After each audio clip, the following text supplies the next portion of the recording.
in society. Up until this point, women had been advocates for many issues, including temperance, care for the poor, and of course, suffrage. The right to vote was on many women's minds and would be fuel for change on many levels.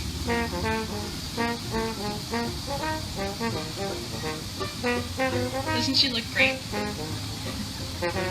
So modest.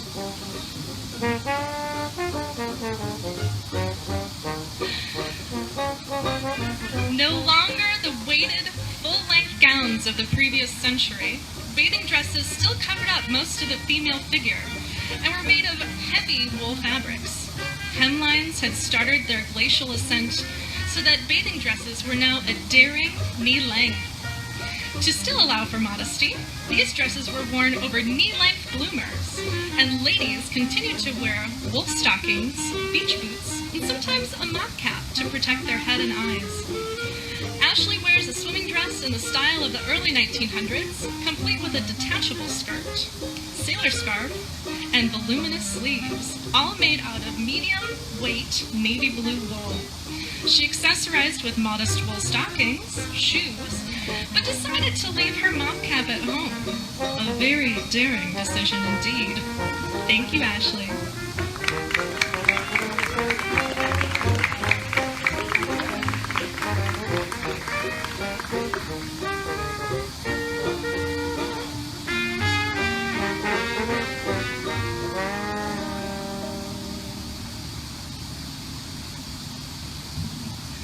Going on to the gentlemen of the 1900s.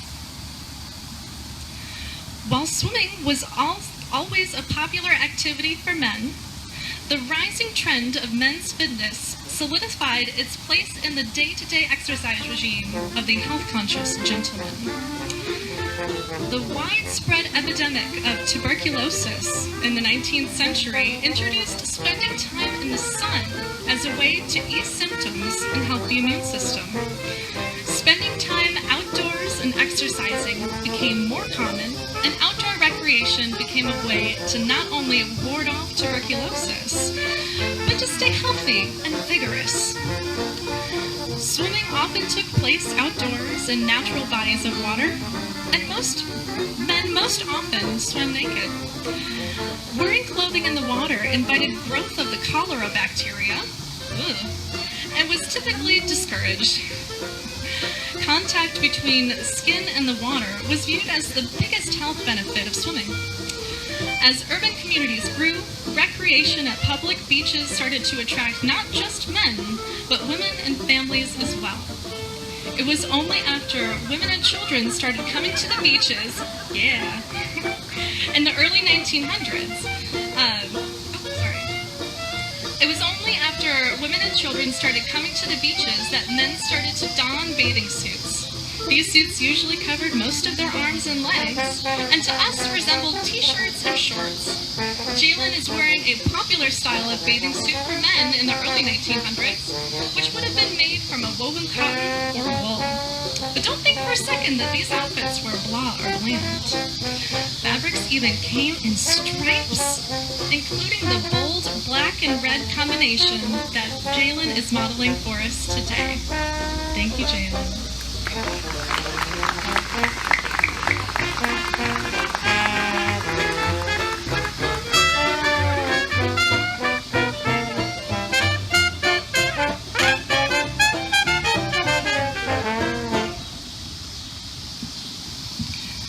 Moving on to the 1910s.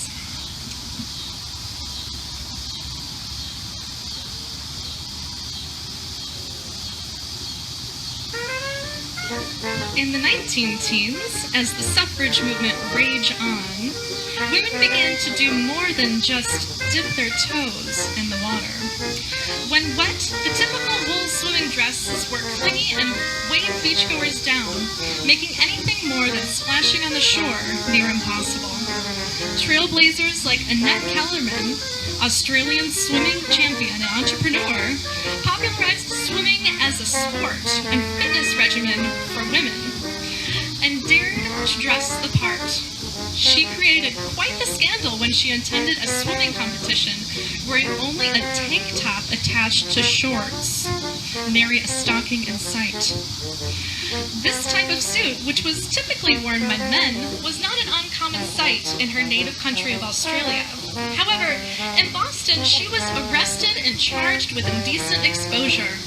In order to still compete and comply with decency laws, Kellerman attached wool stockings to the bottoms. With this innovation of necessity, a new style of women's suit was born. Not all women dared to wear such a body-conscious costume, so bit by bit, they removed the layers of the swimming dress until only a one piece made up of a sleeveless top and bloomers remained. Our model Alexis is wearing a bathing suit made of medium-weight heavy wool with stripes, fabulous wool stockings, and of course, her beach shoes.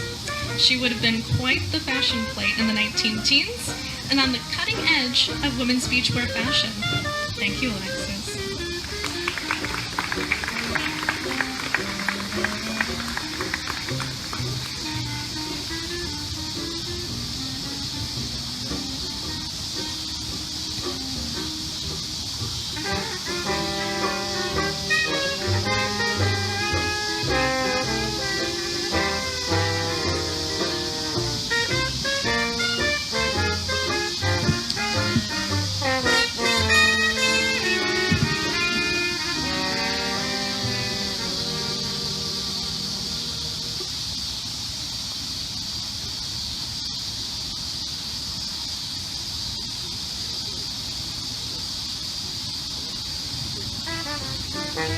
In the 19-teens, the idea of fitness continued to gain popularity thanks to new health publications for men.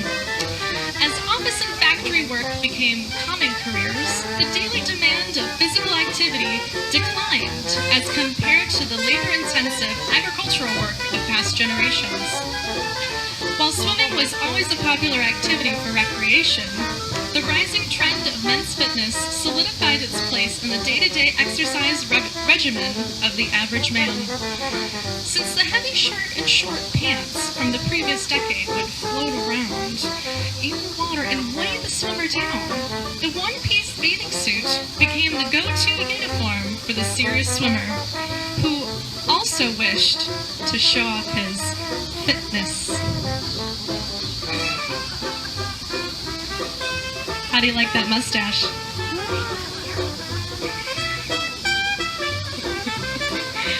However, the new athletic look to men's swimwear came the backlash of modesty in the form of the bathing suit regulations of 1917. These new regulations were very specific about covering up. Men's bathing suits even had to include skirting on the outside or the usual knee-length pants, which could be covered with a long vest, because you didn't want to see anything untoward. Jacob's suit was still quite a popular style, which still covered the shoulders and went below his knees. The front has a button placket for ease of dressing, and would have been comfortable enough to swim and play in. Play a little, Jacob. Thanks.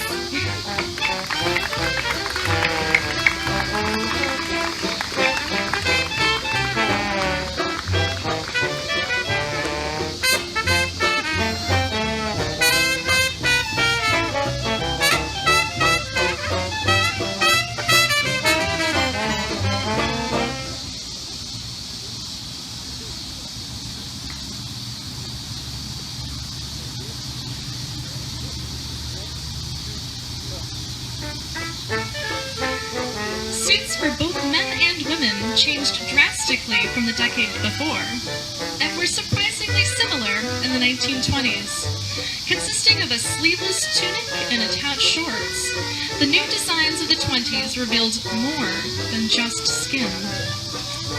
They reflected the changing attitude toward recreation and fashion, especially for women.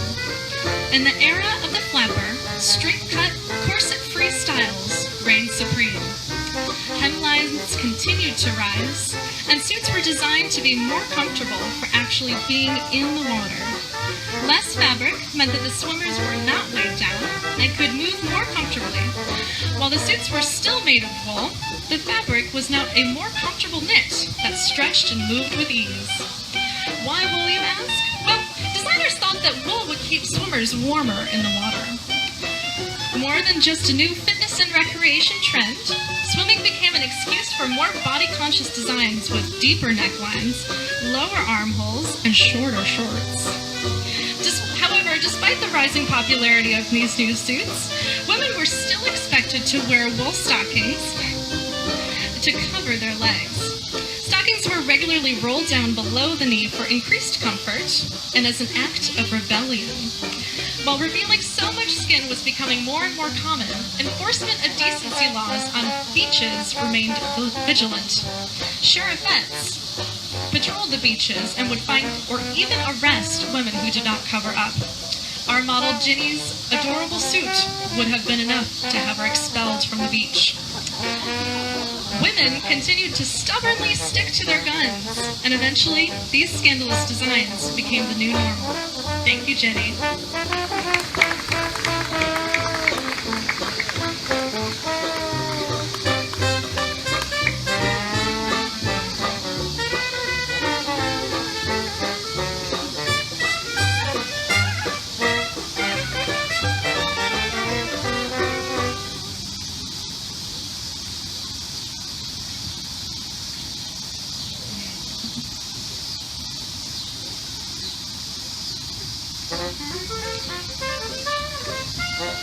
The skimpier designs of ladies' suits revealed their long hidden figures, while men's bathing suits revealed muscles and tan skin. In the 1920s, the beach became a favorite destination as it became more popular for men to have a suntan, and designs for bathing suits became more athletic and body-conscious. The longer sleeves and knee-length pants of years past were replaced with generously cut armholes, shorter shorts, and body-hugging ribbed knit. Wool knit absorbed less water than cotton, and new lightweight bathing suits were the new standard for both men and women. Arnie is wearing an authentic suit from the 1920s, which is comprised of short, tight shorts and a attached tunic.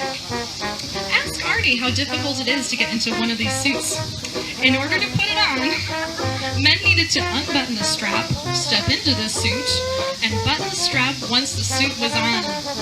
This may not seem like a heroic feat to us ladies, but buttons on the shoulders of men's clothing has not been necessary for decades. Think about that. Guys from this period most likely were able to do it on their own, but it was not, they probably had a little help from a lady friend too.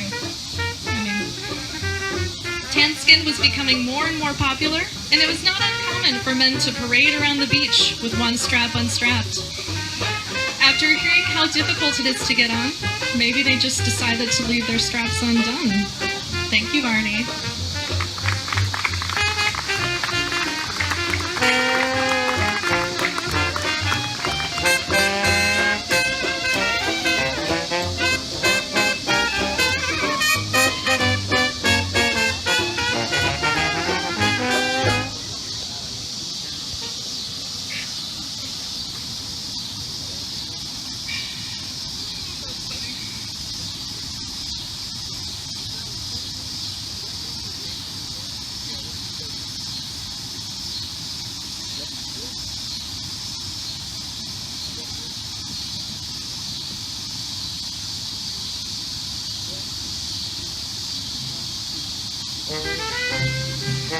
After the stock market crash of 1928, the glamour that seemed to permeate everyday life disappeared in an instant. Still defined as the golden age, the 1930s saw a huge division between the wealthy and everyone else. The innovation of film and sound technology made talkies the newest form of entertainment and gave rise to Hollywood. The glitz and glamour of Hollywood sets offered an escape from reality for those affected by the Great Depression, which was the longest, deepest, and most widespread depression of the 20th century. Movie stars like Dorothy Lamour and Esther Williams stunned the world as they showed off their bodies in daring swimsuits on the silver screen. Elaborate movie scenes involving synchronized swimming popularized new trends in women's swimwear, which included figure-hugging costumes with higher-cut legs that revealed every contour of the body. New features of bathing suits including daring low backs, halter tops, lower armholes, and deeper necklines. The color variety of these new suits reflected the demands of those who could afford them, including the gorgeous colors seen on the new Technicolor films at the theater. Our model Sarah wears a suit that would have been more common for the everyday swimmer. It has a nautical theme and features the dramatic new back and neckline so popular in the 1930s. Fabrics and fibers were ever-changing, so while most suits were still made out of ribbed wool, others were starting to be made out of different fabrics, such as linen. To top it off, her suit features a red and cream scarf, harkening back to the swimming dresses of the early 20th century. Thank you, Sarah.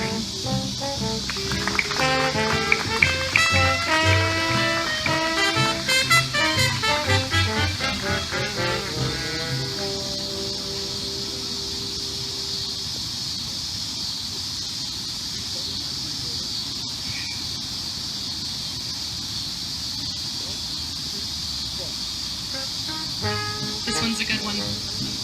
While the 1920s swimsuit was a one-piece, the 1930s saw a wave of change in men's swimsuit fashion.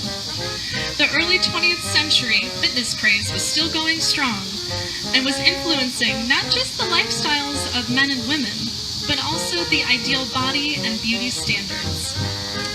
The new Superman body ideal of the 1930s was highly sought after, and those who had it showed it off at the beach or the pool.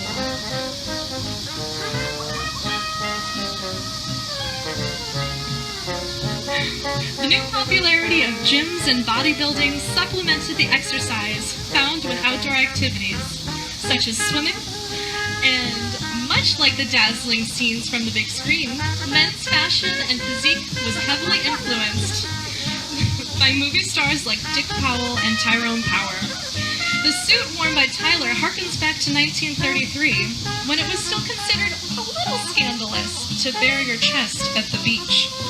To accommodate this, Jansen, the swimwear powerhouse, created the Topper, a swimsuit that had the tight, stylish trunks of the future, but with a thoughtful twist.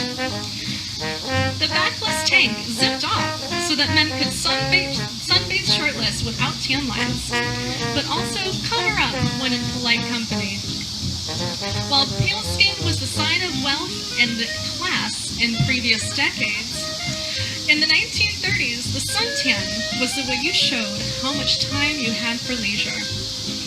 The suits of the 1930s were still made of wool and came most often in stripes in a near rainbow of colors, including brown, yellow, blue, red, black, and gold. By the end of the decade, high-waisted briefs with higher-cut legs were the newest style, only without the detachable tank top. Thank you, Tyler. How about that mustache?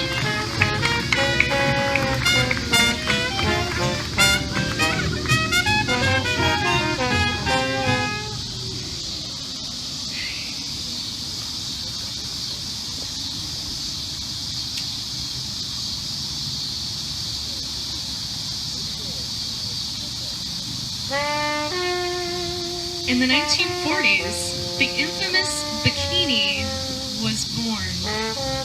Two-piece styles or one-pieces with cutouts were popular at the end of the 1930s, and slowly the once modest one-piece separated into two. In 1946, Louis Réard, a French automotive and mechanical engineer, and Jacques Haim separately designed what is now widely recognized as the modern-day bikini.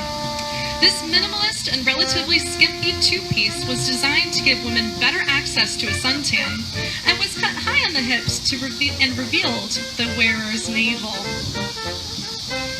When Réard was searching for a model to wear his designs at a press conference, the usual models absolutely refused because of the exposed belly button. He ended up hiring a French nude exotic dancer to model, who in turn rocketed to brief stardom. Prairie held the press conference to debut his design 5 days after the Bikini Atoll nuclear test, giving him the idea for the name for his innovative design. Well, the 1920s took huge steps away from restricting corsets and tiny waists. The 1940s ushered back the hourglass as the ideal feminine shape. One pieces remained ever popular, and swimwear designers introduced swimsuits with boning and zippers in order to give wearers the whittled waist and hourglass figure they became accustomed to in their day-to-day wear. Kaylee wears this ever-popular style, and her hair is great, complete with a flyaway skirt, fitted shorts, and a modest neckline. This suit was made from a cotton linen blend and would have been the choice for many American women in the 1940s. Thank you, Kaylee.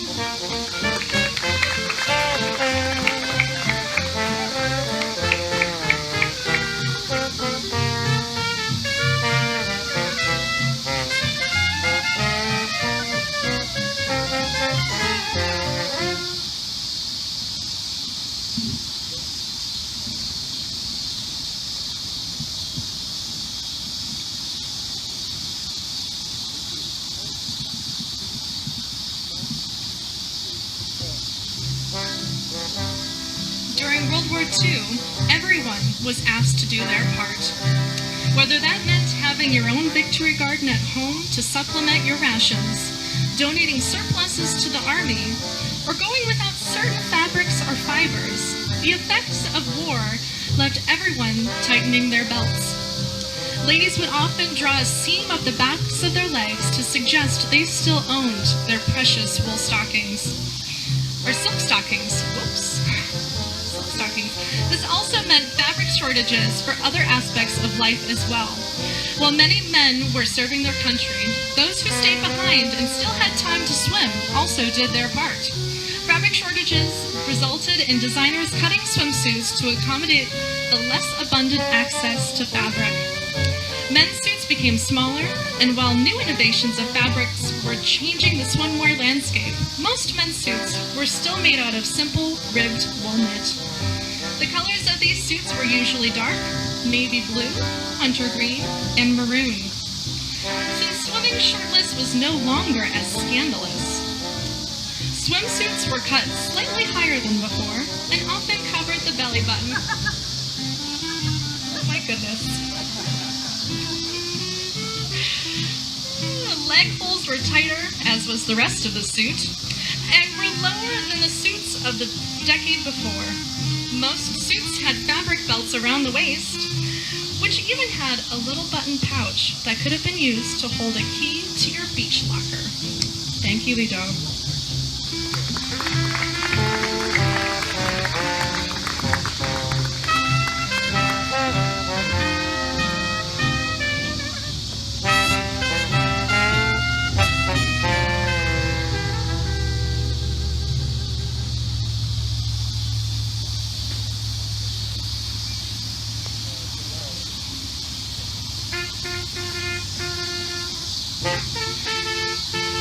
The 1950s continued to bring back the ideal of a perfect yet slender hourglass figure, complete with an ample bosom, tiny waist, and curvy hips. Does that sound familiar?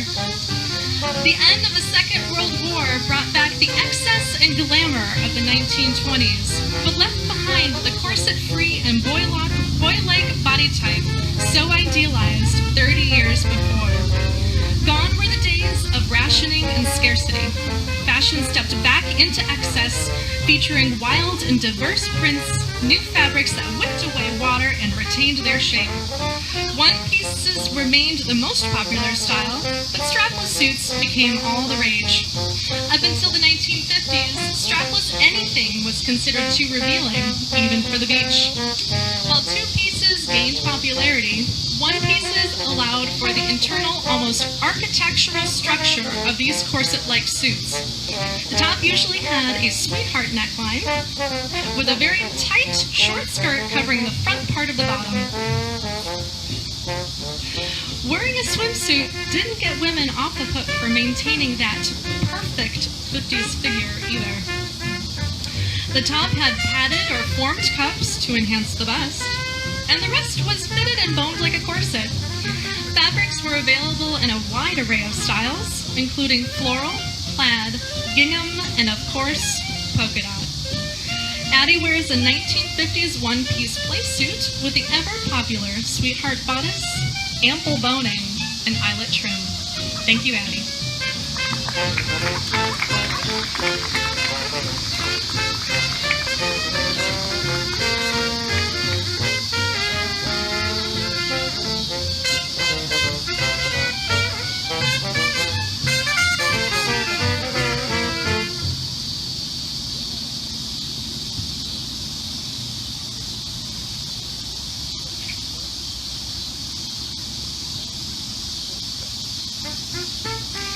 The 1950s brought many changes to the swimwear industry, which was heavily influenced by the new trends in water recreation.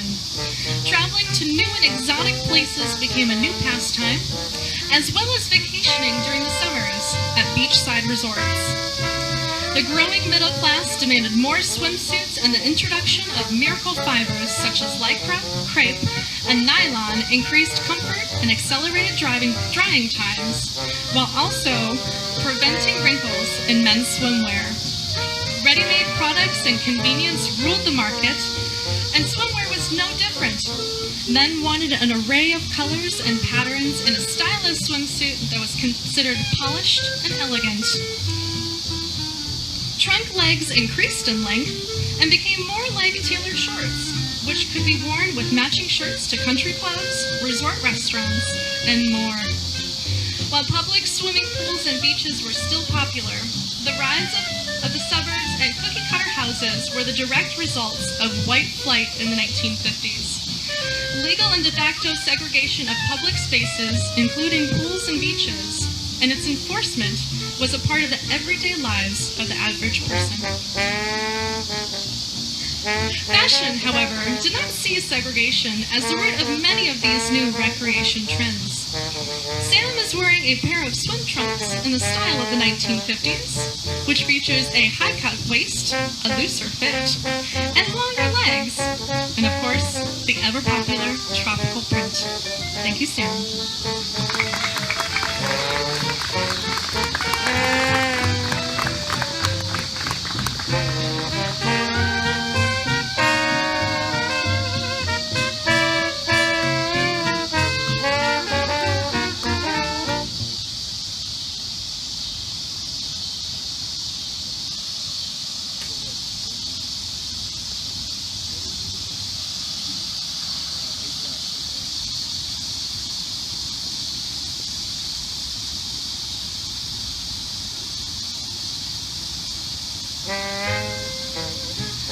Trends in fashion have a way of reflecting contemporary history and are heavily influenced by the values of a culture.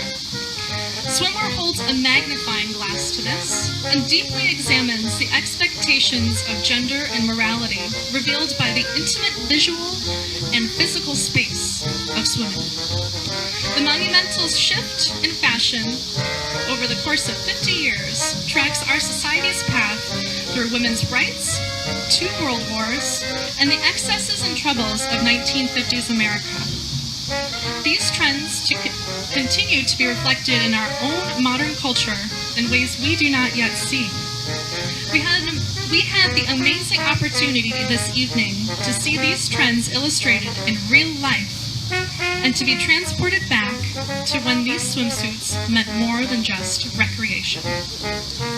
Thank you so much again to the Prairie Center for Performing Arts and Joe Rohn for providing these incredible outfits.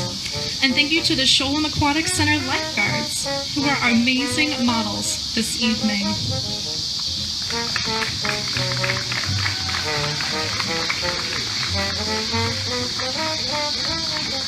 You can hand it up, guys. Remember, they're voting.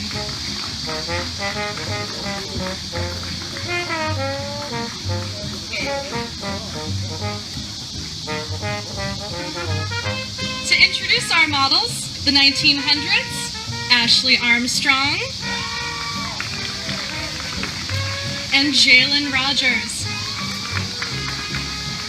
The 1920s, 1910s, skipped a decade, Alexis Nelson and Jacob Ping. He loves his mustache. He really does. The 1920s, Ginny Folk and Arnold Black. The 1930s, Sarah Madura and Tyler Solomon. The 1940s, Kaylee Bell and Ido Adar. And finally, the 1950s, Sam Black and Addison Burns.